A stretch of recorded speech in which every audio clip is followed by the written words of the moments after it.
You step out the door for work, thinking your pup is going to sleep like a little angel. But behavioral researchers who sneakily installed hidden cameras found out that the moment you leave, your dog's inner monologue could fuel a whole drama series. Let's translate the science into plain English to see what your furry friend is really going through. Your dog isn't just missing you, something very specific is happening in their brain. 1. Your slippers only have a 7-minute shelf life. Don't assume your dog takes half the day to build up their feelings. In a 2010 study from the University of Milan, researchers discovered that, on average, it only takes 3 minutes and 15 seconds after you leave for your dog to start whining and barking. And by minute 7, your shoes or couch cushions are officially in mortal danger. Interestingly, even if they stop barking a little while later, don't think they've gotten over it.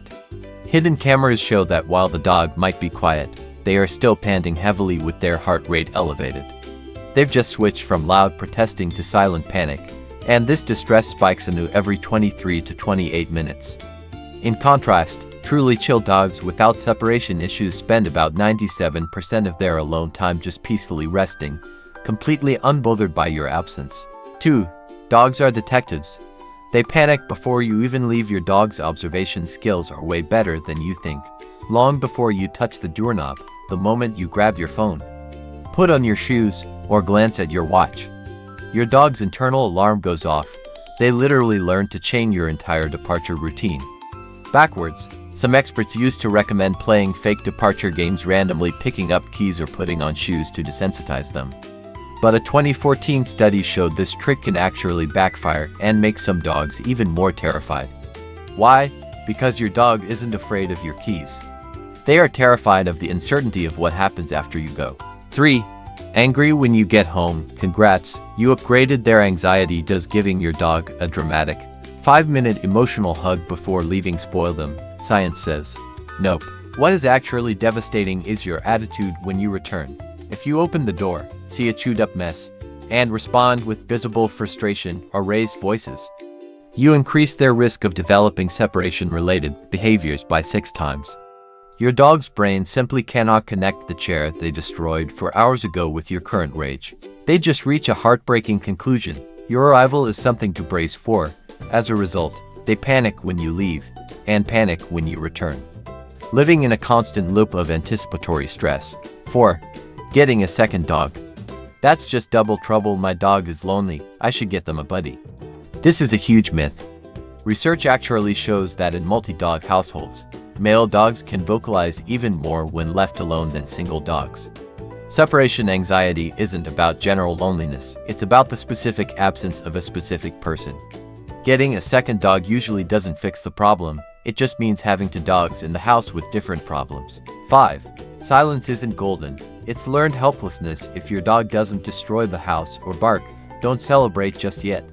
Psychologists call this learned helplessness. A dog that stops barking after an hour alone isn't just accepting the situation, they have simply stopped believing that their behavior can change the outcome. Passivity is the brain's default state under prolonged, inescapable stress. Even sadder, if a dog is constantly stuck in this high anxiety state, their physical stress system literally burns out. Scientists found that chronically anxious dogs actually have lower long-term cortisol levels because their bodies are just exhausted. Furthermore, your dog's stress is synced with yours. Researchers found that a stressed owner predicts a stressed dog. If you're a stressed out worker, your dog is starting their alone time already at a physiological deficit. 6. Cut to the chase. How do we save them? The placebo fixes. Buying dog-appeasing pheromones like Adaptil or leaving the TV on. Rigorous placebo-controlled studies prove they basically do nothing to improve barking, scratching, or heart rate. The boring but effective method, graduated exposure, also known as systematic desensitization. Walk to the door, touch the handle, and immediately come back. Step outside for 30 seconds, come back. This boring repetition updates your dog's prediction system, convincing them that you will return. Once they can calmly make it to the 40-minute mark, progressing to 4 or 8 hours tends to follow relatively quickly. The medical boost. For severe cases, a clinical trial showed that combining medication like fluoxetine with behavioral modification skyrockets the success rate to 73%. Compared to 51% with training alone, the meds don't turn them into drowsy zombies. They just shift their pessimistic cognitive bias to a more neutral state, helping their brains become more capable of forming new beliefs. To sum it up, when your dog goes crazy at home, they aren't acting out. What they are responding to is the absence of a specific nervous system. Yours. If you want to help them, they need patience and consistency to teach their nervous system that the door opening and the door closing are the exact same event, just in a different order.